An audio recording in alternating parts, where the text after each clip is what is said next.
पहला उन्होंने कहा कि हिस्ट्री इज़ ऑलवेज काइंडर। हाँ, तो ये ऐसा नहीं है, और मेरा क्लेम टू फेम है, और चूंकि पब्लिश्ड है 2017 में मैंने लिखा था, उसका हेडलाइन था why Manmohan Singh was the most appropriate person for the top job. जब वो, और उसकी मेरा बहुत कम ऐसा हुआ है जो हमने कुछ लिखा और बहुत चला हो, उसमें से एक वो था 2017 में लिखा गया था। तो I was very kind to him even then. तो एक ये हो गया। डुअल स्ट्रक्चर की बात जब हो रही थी, इन्होंने कहा, आपने कहा कि नहीं, वो मनमोहन सिंह के पहले टर्म में हम सबको याद रखना चाहिए कि मनमोहन सिंह के पहले टर्म में बहुत सारे काम हुए, बहुत तेज़ी से काम हुए, और उसका मेरे ख्याल से उसमें जो ब्यूटीफुल स्ट्रक्चर था उस समय का, वो उसका बहुत बड़ा रोल था। अब हम लोग बाद में वो कोलैप्स कर गया। कौन सा स्ट्रक्चर हुआ था बता दीजिए। स्ट्रक्चर वही था कि प्राइम मिनिस्टर को पॉलिटिकल मैनेजमेंट पे अपना कैपिटल खर्च नहीं करना पड़ रहा है, वो पॉलिटिकल मैनेजमेंट कहीं और हो रहा है। प्राइम मिनिस्टर का काम सिर्फ और सिर्फ प्राइम मिनिस्टर को जो करना चाहिए वो था, उनके पास टाइम था।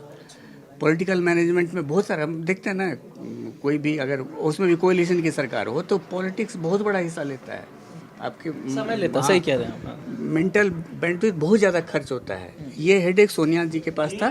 2G 3G कोलगेट वो सब फर्स्ट टर्म का ही देन है, उजागर हुआ सेकंड टर्म में।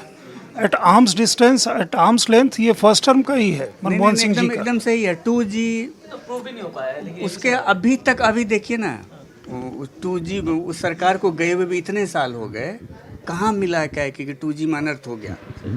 और अभी जो लेटेस्ट आया है, पता नहीं चलता है। और अभी जो बिल्कुल लेटेस्ट आया है, ज्योतिरादित्य सिंधिया का जो बयान है कि आवंटन ही होगा, नीलामी नहीं होगी 5G स्पेक्ट्रम की, कहा कि नीलामी संभव नहीं है। सुप्रीम कोर्ट की जो गाइडलाइन थी उसके हिसाब से कहा गया था। तो जिस एक विवाद पे, नीलामी वर्सेज आवंटन के सवाल पे पूरा 2G का विवाद खड़ा किया गया था, अब आप उसको किनारे कर रहे हैं। तो खैर वो हम लोग बहस से अलग हो रहे हैं। ये सच है कि स्मारकों को लेके इतनी बहस नहीं करनी चाहिए।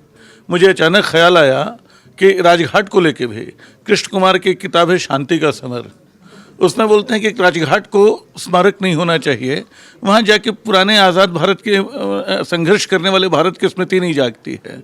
वो जगह अगर कोई है तो वो बिरला भवन है, जहाँ गांधी के पाँव के निशान बने हुए कि यहाँ से आदमी चला, यहाँ गोली खाकर गिरा। तब आपके भीतर सवाल पैदा होता है कि गांधी को गोली क्यों मारी गई। राजघाट श्रद्धा का केंद्र है, ऐसे मुर्दा श्रद्धा के केंद्र बहुत होते हैं।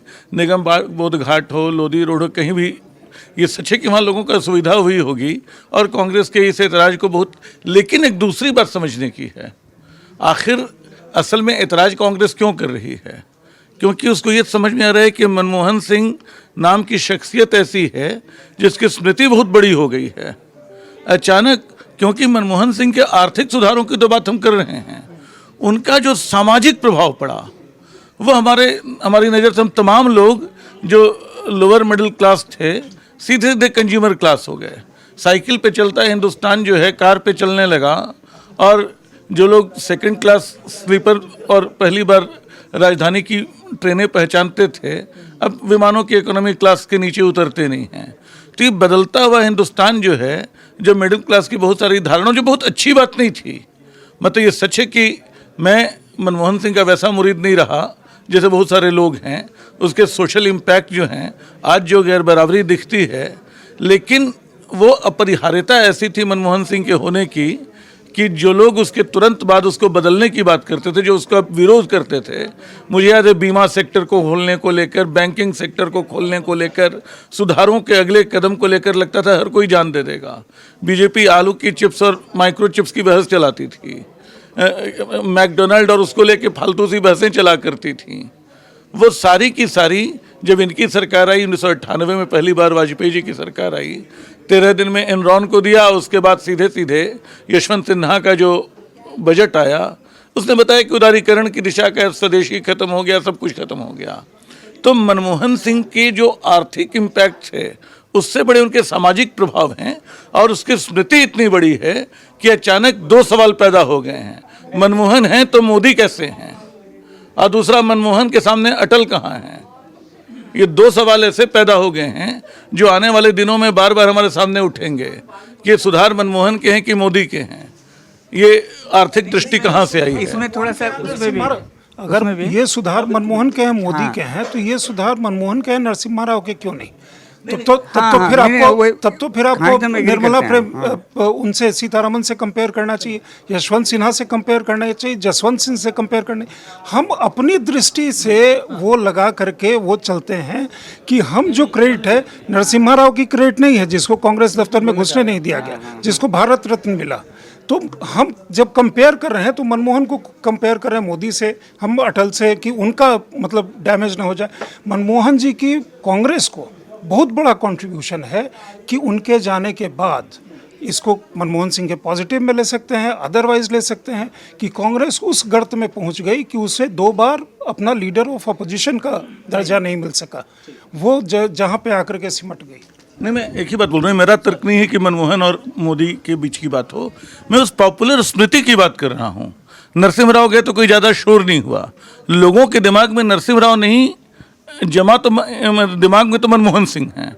मैं उस पॉपुलर मेमोरी की बात कर रहा हूँ, उस धारणा की बात कर रहा हूँ, परसेप्शन की बात कर रहा हूँ, जिसके आधार पर राजनीतिक चीज़ें तय होती हैं, बस यही। हाँ, इसमें थोड़ा सा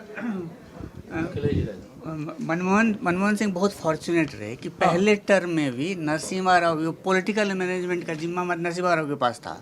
और मेरे हिसाब से 91 से लेके बड़ा जो चेंज आया, उसमें सबसे ज़्यादा किसी को क्रेडिट मिलना चाहिए तो नरसिम्हा राव को मिलना चाहिए था।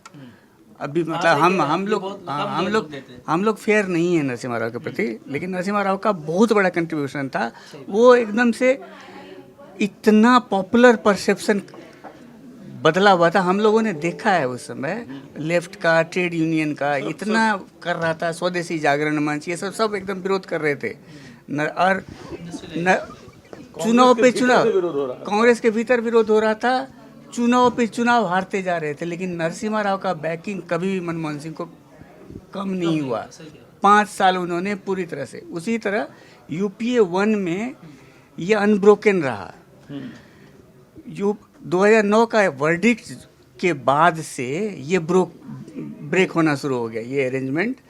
शायद मनमोहन सिंह को भी लगने लगा कि मेरी वजह से इतना बड़ा वर्डिक्ट कांग्रेस को मिला है, इसीलिए शायद वो असर्ट करने लगे होंगे। और उसके बाद से कांग्रेस ने डिस्टेंस बढ़ाना शुरू कर दिया और मनमोहन सिंह बाद के 2-3 साल में एकदम अकेले हो गए, साइडलाइन हो गए। कांग्रेस ने डिसोन कर दिया और उसी के चलते जो इतना बड़ा, आपने कहा ना कि हर सेक्टर को चेंज करने वाला कदम, कांग्रेस ने उसको डिसोन कर दिया। और इसी का नुकसान कांग्रेस को अभी तक हो रहा है कि आपने जो सुधार किया, जैसे हमारे बॉस ने बहुत अच्छा ट्वीट किया है, इक्विटी कल्ट। हम लोग आवाज़ शुरू कर रहे थे तो मनमोहन सिंह आए थे उस दिन, हाँ, लॉन्च के दिन आए थे, क्योंकि वो जेन्युइनली मानते थे कि इक्विटी कल्ट इंडिया में शुरू होने वाला है। अब कांग्रेस जो है वो इक्विटी कल्ट को ही डिसोन कर रही है।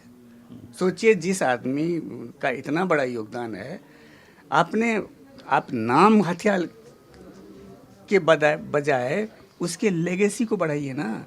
कांग्रेस ने डिसोन कर दिया है मनमोहन सिंह के काम को।